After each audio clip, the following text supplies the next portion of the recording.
Good evening. How are you? Yeah, I'm doing pretty well, and thanks for asking. And how are you? I'm doing good, thank you.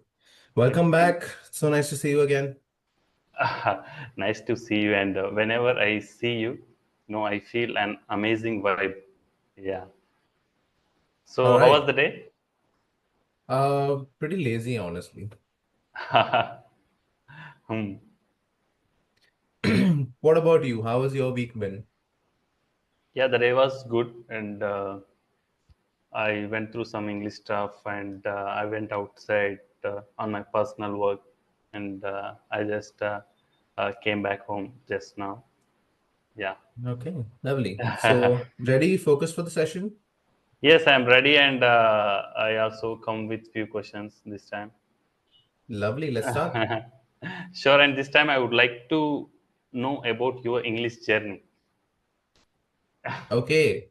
So, I think this is pretty well documented, but I wanted to improve my English and communication skills because in my ninth standard, I shifted to an international school, Oh, an IB board.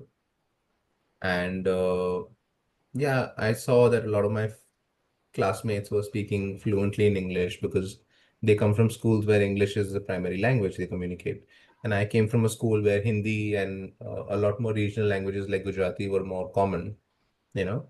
So I wanted to improve on that. So I asked my friends, and they told me I should start watching. They gave me a list of movies, they gave me a list of sports like football teams that I okay. could follow.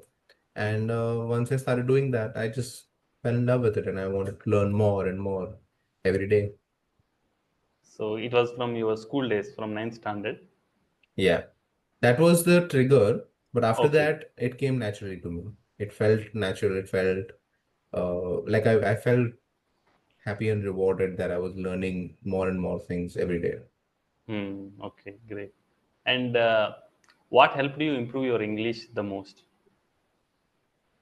For me, movies and shows, Hmm. just watching native speakers communicate in different situations. I used to watch a lot of movies from different genres like comedy, action, thriller. I don't like horror as a genre. Horror. Okay. So I would watch all these genres and I would be interested in how they speak, what they say, phrases they use, trying to understand some of the references they make in terms of their actors, their movies, cultural differences from different cities like New York, California, LA, you know. So I would watch that. I Yes. would Google what a particular sentence meant or what they meant by saying, different things about people. And yeah, I got Okay. very interested in pop culture of America. Did you copy any dialogues from movies to use in your real life? Um, See, the thing is, unlike Bollywood, there aren't many, dialogues that Americans or Britishers use in their movies and shows. Um, they aren't as cheesy. Do you know what that Okay. means? Like, do you know what How cheesy means? somewhat close.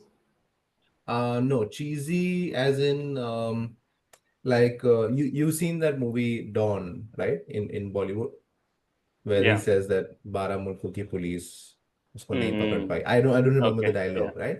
But Yeah. that is what we call cheesy, something that people don't usually say, but actors in Bollywood say that so that they can seem cooler or they seem like they are more mysterious or they are Okay. very dangerous, right? There Yeah. are a lot of dialogues in Bollywood that say something like that, but they aren't very, they don't show off when they use statements like that. Okay. So there are a lot of movies like a simple dialogue from The Godfather. I'm sure you've heard of the movie Godfather. Okay. Okay, No. it's a very famous movie in Hollywood. Yes. Okay, and they have simple dialogues like, I'm going to make you an offer you cannot refuse, right? I'm Uh, sure you've heard of that somewhere. So there are statements from movies that can be used in real life, not this particular statement, but yeah, I really like those dialogues, but they weren't something that can be used on a daily basis. But yes, for people who seen the movie, if you say a dialogue, they'll be like, ah, I know what you're saying. I remember that dialogue, you Okay. know. So yes, I did, but I was more interested in what it meant, how they were saying it, in what situation they were using certain dialogues or certain phrases. I think I was more interested in that. So yes, it did help a lot, but indirectly, it helped a lot. Indirectly. Yeah. Okay, great. And did you face any challenges while learning English, and what were they? I mean, tell me one person in the world who doesn't face challenges when they're learning English. You know? Anyone Uh, face the challenges, and here my thing is, and how did you tackle and how did you overcome those challenges? right. Yeah, that's what. So, like I always keep saying this, I got very lucky because I started really early. Okay. Secondly, my friends were really they were supporting me a lot. So I always had um help from them in terms of what I should watch, how often I should watch it, right? Plus, whenever I would watch something, I could always go back to school and practice it. So for me, it was the perfect environment at that time. Had I started maybe 2 or 1 year later, I would not have had the same result, I would say, right? So I got really lucky with the environment, with the resources that were available to me. At that time, streaming had just started, right? So I was able to get on my laptop and find movies online. Yes, at that time I was finding more free versions of movies that I don't need to pay for, but it was available. I was able to watch football matches on my TV, because I think back then the football matches would show on Star Sports. I don't remember specifically, but it was available for me, Uh, right? So they did give me a lot of options, and I just picked what I liked the most, and I continued sort of researching and learning from those particular resources. Great. And while you are learning, and your friends or your relatives, uh, did they make fun of you? And while you are learning, and whenever we are learning any new language, and we generally do mistakes.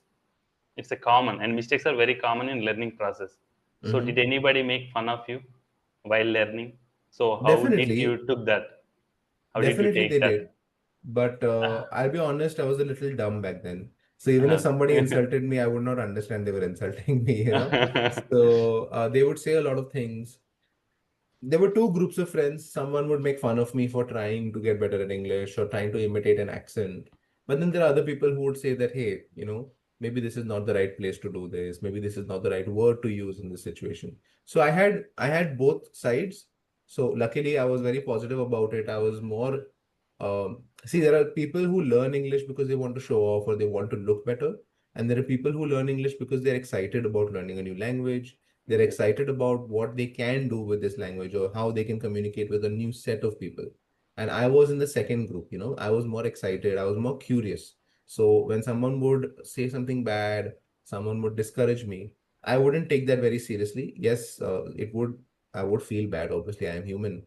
But my curiosity was more important for me than the fear or the shame of saying or doing something wrong, I would say. Yes. And especially, I believe in that, whenever we are in a right track, and we don't need to think about others, what they are thinking about us, right? Yeah, So definitely. yeah, I do feel the same. And whenever I'm, if I practice with my friends, and few are very impressed by me, and they try to speak with me, and whenever they are free, and while I'm speaking with my friends, and few of my friends watch me, and they make fun of me, and oh, see, Naveen, he want to impress us, and he wants to impress us, like that, they make fun of me. So I to take it as easily, and Yeah. I don't take it to my heart, especially. Okay. That's good. You should Yeah. always have a positive mentality. That's very important. Yes. And what's your favorite way to learn new words and What's my to favorite grasp? way of Yeah, learning something? yeah, new vocabs. Um, I must say right now I don't actively try to look for something But in the last 6 months, I would say I've been researching a lot of things like business ideas, Okay. job profiles, So when I come across a system or a way a company is functioning or simple vocabulary in a certain industry, I'm able to understand the basic concept, but I have a habit of Googling and sort of researching on YouTube how it works. And if somebody was to have a conversation with me, I like to be prepared. Now that I know this word Yes. exists, I want to understand how I can communicate it, how I can explain it to someone if someone asks me that particular question about that word or that system or that technology. So just the basic YouTube, Google, Hmm. I don't like ChatGPT that much. I've used it maybe Okay. 5 times in my life, but Oh. that was also to help me build my resume. It was to help me find the correct words and Okay. to summarize certain things. That's about it. Okay.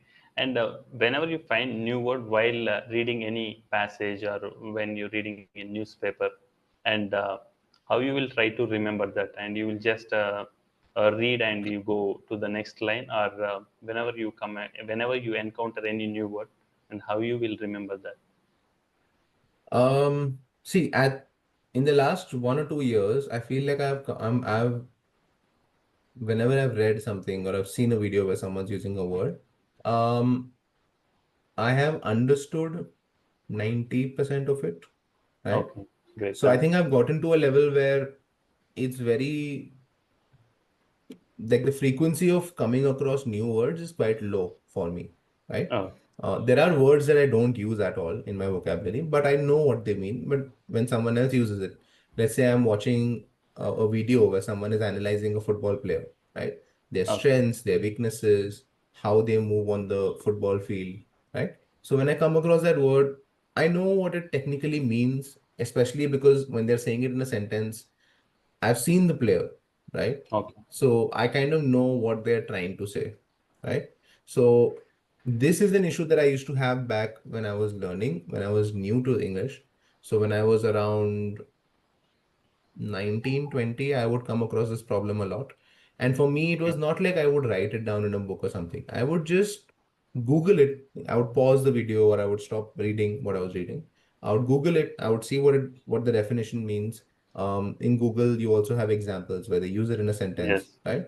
So I would read that. I would just take a minute to understand how the word is used, where I can see it in the future, right? And if I think it is easy for other people to understand, then I would put it into my vocabulary, right? The Okay. execution part is a little bit difficult. That is where the problem is because learning Yeah. and researching these words are not a problem.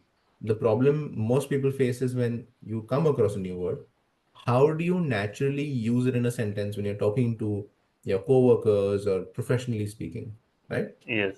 Yes. So that is something that I struggled with. But I realized as I started building on that and as I started using these words, executing these words in terms of using it in my daily vocabulary, I realized that for me, it is more important that the person understands what I'm saying. It is not Yeah. more important that I look like I know more than them or I have a better vocabulary. That is not important, right? I think communication boils down to a very simple fact. Yes. If I am able to explain something clearly and you are able to understand it, then that communication is good, Good. right? Yes. One So a hundred lot of percent. people get stuck in the fact that I want to learn big words, I want to learn difficult words, I want to say words that Yes. Yes. sound cool. Yes, Yeah. but if the other person doesn't understand it, then they're going to think you're being rude, you're being arrogant, and I don't want that, you know? Yes. Absolutely. I agree with this point. Why? Because if I use any advanced words and which my opponent does not understand, so what is the use?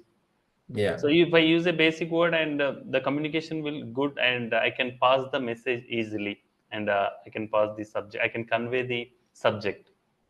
Yeah, Yes, I definitely. 100%. I agree with this point. But But but yeah. please remember, it's also important that you have the knowledge of these words because if someone is saying something to you, let's say your boss or your someone who owns the company, he comes and talks to you that, okay, let's say you're handling the marketing department, and they come and they use certain words, you should have the knowledge to understand what they are saying.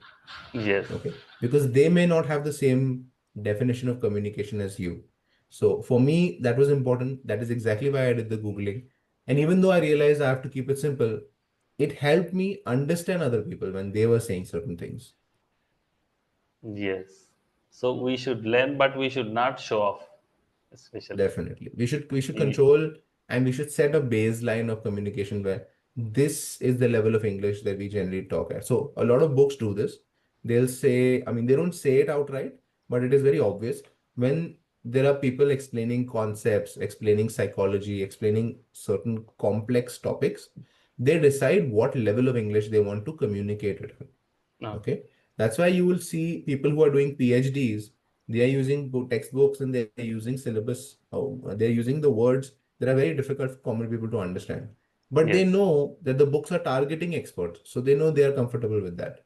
Right. Yeah. But if you look at a book, something like, the solar system for Mm. beginners, right? They Okay. will not use huge words like supernova. They will not use huge words like, um, huge, even complicated concepts like the Yeah. laws of motion, laws of gravity, all of that. They'll try to keep it simple. They'll say, let's print this book at an eighth grade level or a 10th grade level. So anybody who's passed eighth standard or 10th standard will be able to understand everything that is in this book. Yeah. So that is what we need to understand, that, okay, we can learn at a 15th or a PhD level vocabulary, we can learn it. But when we are Yes. saying things, we have to translate it to a 10th grade or 12th grade level so that people can understand clearly. Yes. And how important was reading books in improving your English? I I know, am very bad as at you know, reading. yes, and already you mentioned you uh, would watch movies, right? Yeah. So yeah, coming to the books part, and so how did you face that? And did you read any new book or? I In school, I used to read a lot of books in terms of literature, right? Whatever was assigned to me. And we had a library. So there was one book that I really fell in love with. It was not a book, it was like a series of books. It Okay, was, I think it was Tom Hardy. No, not Tom no, Hardy. I forgot. Hardy no, Boys. Hardy Boys. Tom Hardy is an actor, sorry. okay, Hardy Boys is basically a book mm, about these brothers who were detectives. I don't even okay, remember the story. Maybe I'm saying this wrong. I don't know. mm, But I remember I fell in love with those books because they were very simple, very easy to read. They were maybe 100 pages, mm, not even that. It's not like you're taking a book and it's 500 pages. It feels like too much okay, of a commitment. So because they were yes, 100 pages, they were really easy to go through. Like I could read 10 or 20 pages a day, and then in a week I would finish the book, right? So it yeah, felt comfortable. It felt like it was not a big challenge. So I used to read them.